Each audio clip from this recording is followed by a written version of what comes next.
Well, good morning and happy Tuesday. Coming to you live from the ride as I sit here and wait for my husband to come out of his doctor's appointment. I just wanted to,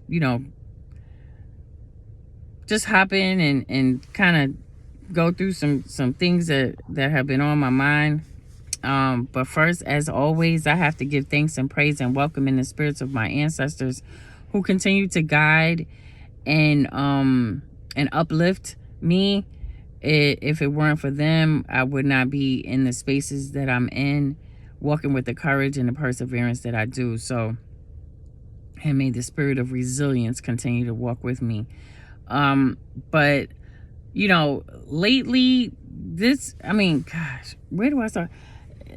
This world, in all my years, and even as a young woman, I've tried to go back and think, like, when in my brain did I ever think that I would be living through the times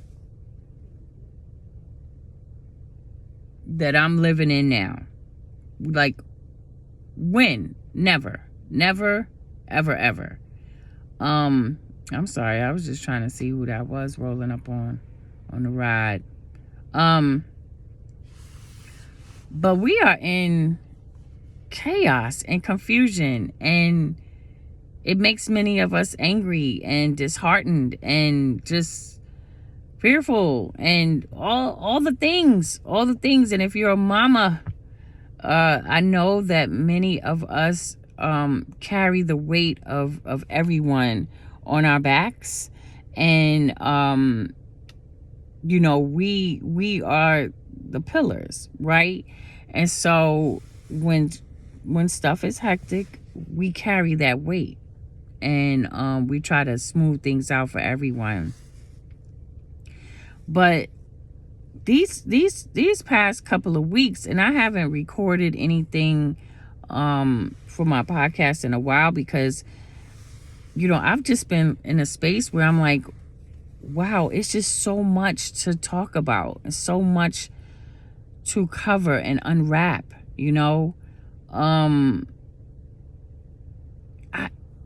don't, sometimes I just don't know what to say. I know that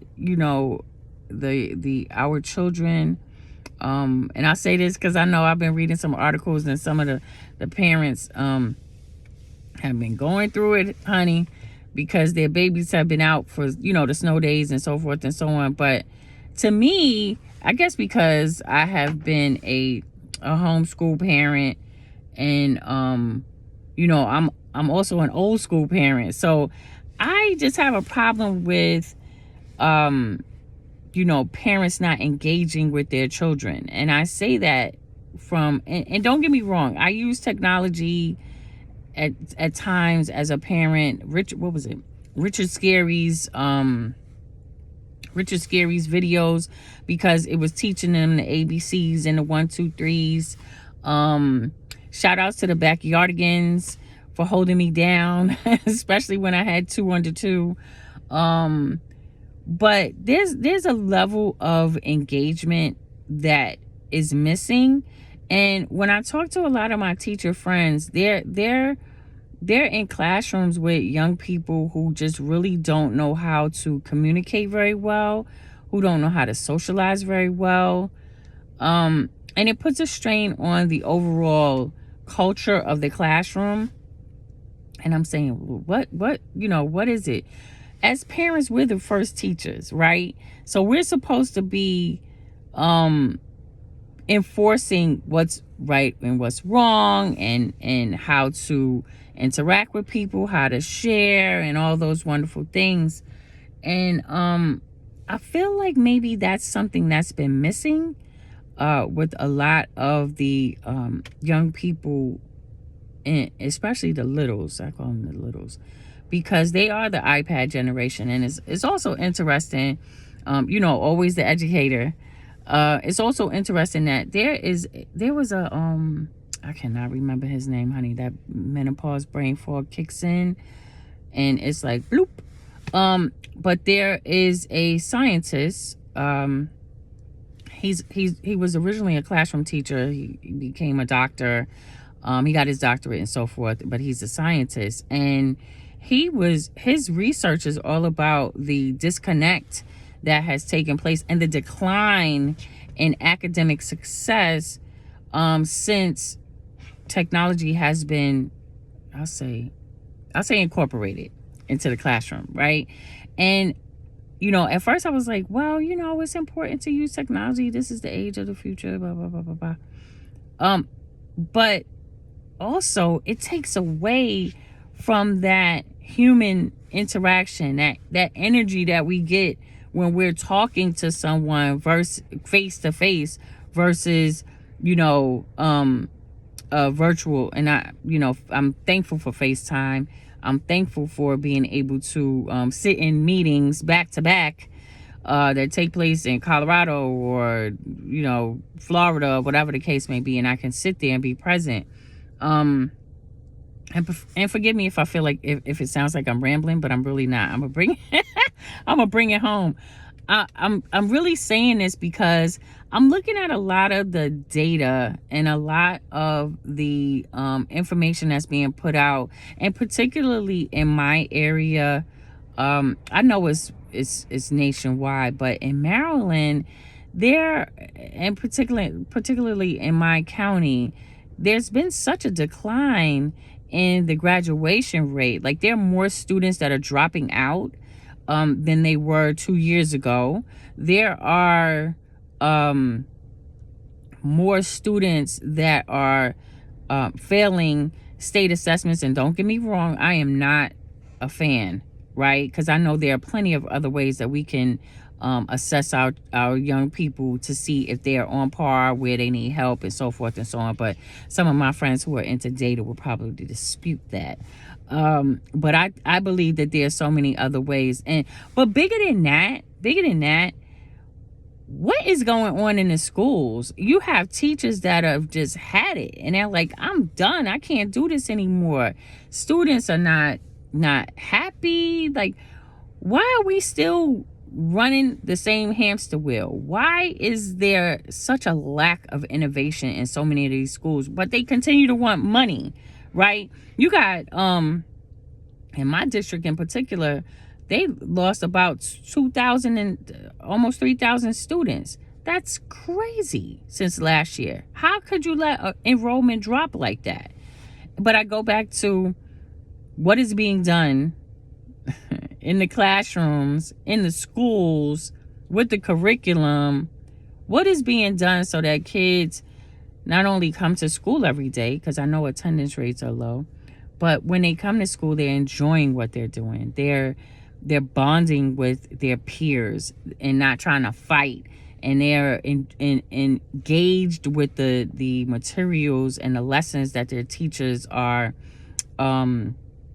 delivering. Like, what is going on? And on a personal note, I think about, like, I haven't been in a classroom, a K-12 classroom, in a while. It's been a while. After I left the classroom, I went into administration, and then I went into higher ed. But at times I think, should I go back in the classroom? But then reality kicks in and says, it's a different breed. Like, these young people need someone different, but they still need that person who is going to have a taste of old school, who demands respect, who gives respect, who builds relationships, who has trust in the classroom, so that there is a the level of violence or fights or whatever is minimized, because there's an understanding that we don't operate like that in this class. We don't operate like that in this school. The field trips, and I just remember that, and it saddens me that there are so many schools that are lacking that. But again, I'm going through a whole lot. Like, is this going on? Is that going on? What's happening to the Supreme Court? Like, it's just so much to digest.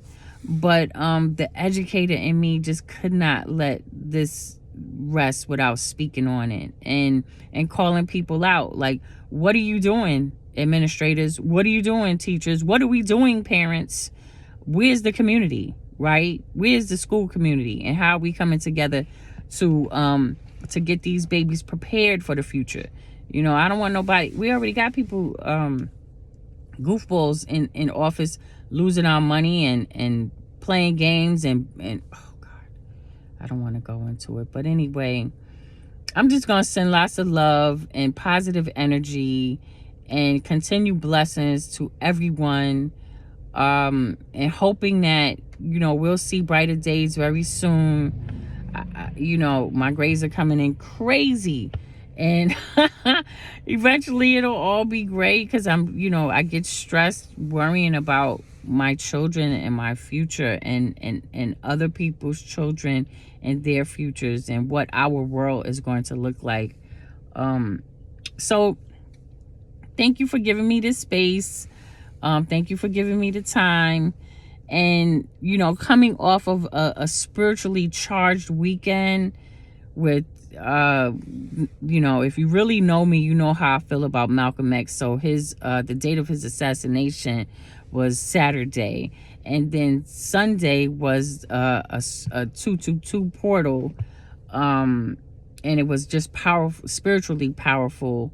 And so, you know, just coming off of that, my spirit was like, you gotta stop holding things in. And I'm really working on that. I'm really trying to get these messages out, and to just be comfortable with sharing and recording.